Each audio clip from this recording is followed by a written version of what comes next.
Right, inzwai ka hama dzangu. Umu mukati umu ndinoda kupinda ka. Umu mune chishamiso, one of the 7 wonders of the whole world. Anditi, chinowanikwa mukati umu. Mukati umu mune anonzi mapopoma. Anditi, maforos. Andinoda ndinge ndinokuratidzai. Nhasi ndiri kuno kuVictoria Falls, kuborder rekupinda zvakare. Pana paVictoria Falls ndo pane border rekupinda muZambia, border Zambia neZimbabwe. So listen, kana uri munyowani usati wasubscribe chingoita chinhu chakanaka for free, subscribe wotena on notification so that every time patino winza my videos you'll be notified. Also don't forget to follow us on our Facebook page rakanzi Saint TV. So pa entrance ndoda ndikuradze mapopo mese, but pa entrance pedu pakamira pakadai. Pa entrance pedu pakamira pakadai. Untanga watoona matogamuchirwa kunzi welcome to Moso Tunya, Victoria Falls, Zimbabwe.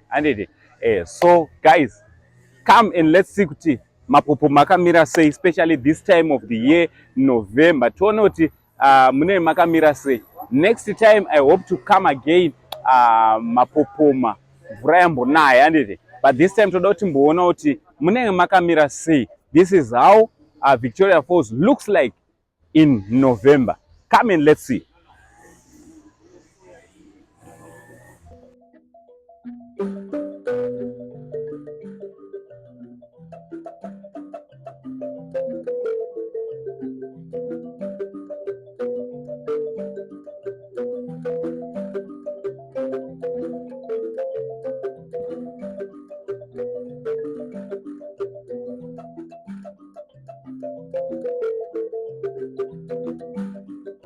How are you? Good. My father's friend. Ndofunga mpana apa muri kuona mkeju. Mkeju ma scows. Scow ma different mammals. These are mammals. Mukada kutarisa kuti zoni ngasiyana nazvo. Iri ndo rimwe ratangoone Paris. Rombo rechi imvuere ri ndere chikwe zisikaure ngasiyana nazvo sitauya kumapopo mande mukati sitauya kumapopo. Come and let's see. Yes, wonderful. Hello guys, how are you? All right. Yes. Mambona nzo ere mu nai barungu. Mambona nzo ne muga barungu. Right.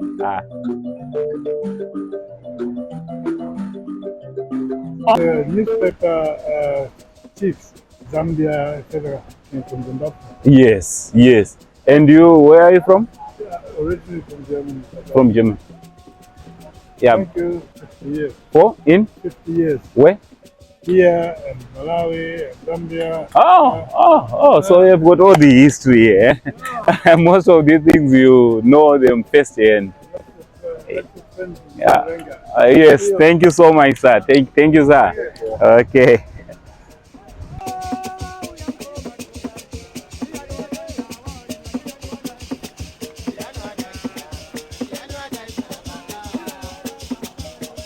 Right, so panapa pandakamira ka ndo panotangira mapopoma. Ndo pari kutangira mapopoma. Ndo panotangira. So ndangondiuya zokuratidzai. Actually mapopoma kana kwanaya mvura yakawanda pana pese dai pari kunaya. Dai pese panapa pari kutonaya. But this time around muna November hazvisuita saizvozvo, but mukazoyawo munana February, March, April pese pane pachinaya. So ndo mamiriro zvakaita. So pamapopoma ekutanga pachona mukada kucheka this side pane statue yaDavid Livingstone. tichibva panapa pane statue yaDavid Livingstone. Sekuziva kweDavid Livingstone 1813 around that time akataura kati he discovered is the one who discovered this Victoria Falls, which was not true, of course.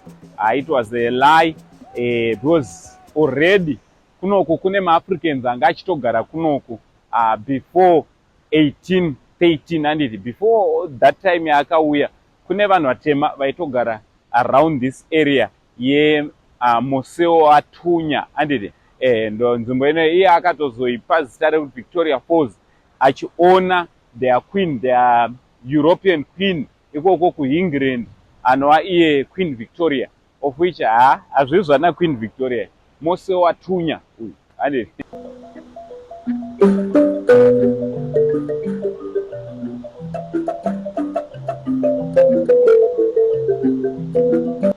Right guys, pane chimwe chinhu chekuti ukauya kuno Victoria Falls uchaona anditi. Uya panapa our padlocks are. These are padlocks, and if you check these padlocks, ane mazita Cledent Ashi. I'm sure this was pa wedding day ravo. Mapadlocks iwawo ane zvakawanda zvaanoreva. Varungu ndo vanowanzouya vachiisa mapadlocks avo iwawa. Uyu ndiani? Kathy and Excel. This was on the 17th of September 2019 ndo pavakachata, and they decided pavakauya kunoku ku Victoria Falls, I'm sure ndo pavakaisa lock kuloka kuti muchato wavo usimbe. Varungu vanowanzoita. So panapa, this is the second view yekuona Victoria Falls. I think panapa ozvinezva hapasi kunaya, hapasi kana kutombototesa, hapasi kutotesa, but patime kunenge kune mapopoma, mvura yakawanda, panapa dai tatotota kare anditi, dai tiritori nemaRaincoat, but ozvinezva. So this is the month of November, and ndonokuradzai kumwe.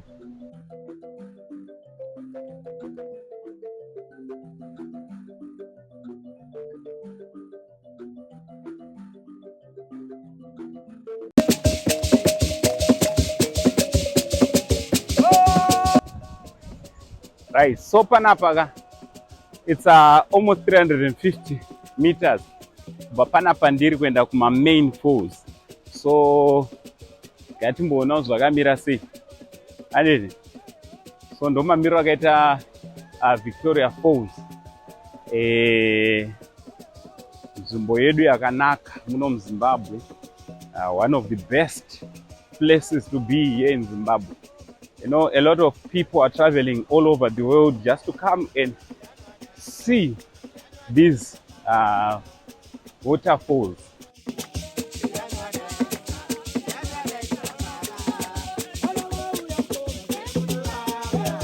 So this place can open pano Nyaya Dzemvura throughout the year. Pane pachingonaya mvura. Mvura yacho ichibva kupi, yemudengere kana kuti yemumafalls. Obviously mvura inenge ichiti yabhamba pamatombo mumaforosi yobva yauya kunoko handiti.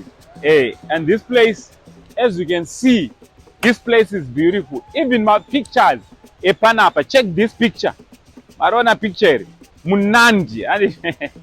Otone uchitoudza vanhu kuti ndanga ndiri kupi kumapopoma. It is beautiful here.